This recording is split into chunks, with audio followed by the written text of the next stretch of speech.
वनस्थलीपुरम में बीटेक का एक स्टूडेंट मंशियात ड्रग्स फरोख्त करता हुआ पकड़ा गया। रियासती दारुल-हुकूमत शहर हैदराबाद के वनस्थलीपुरम के जान नामी नौजवान ने हाल ही में रियासत आंध्र प्रदेश के नेल्लूर में बीटेक मुकम्मिल किया और सॉफ्टवेयर कोचिंग के लिए हैदराबाद मुंतकिल हुआ। वो मंशियात ड्रग्स फरोख्त करता हुआ पकड़ा गया।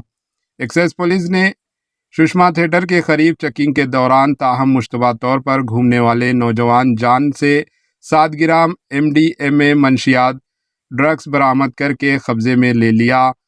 पुलिस ने बताया कि इसने 1 ग्राम 2500 रुपये में लेकर 5000 रुपये में फ़ी ग्राम फरोख्त कर रहा था। पुलिस ने तफ्तीश से पता चला है कि वो सेल्स करता था। Bureau report, AHN news.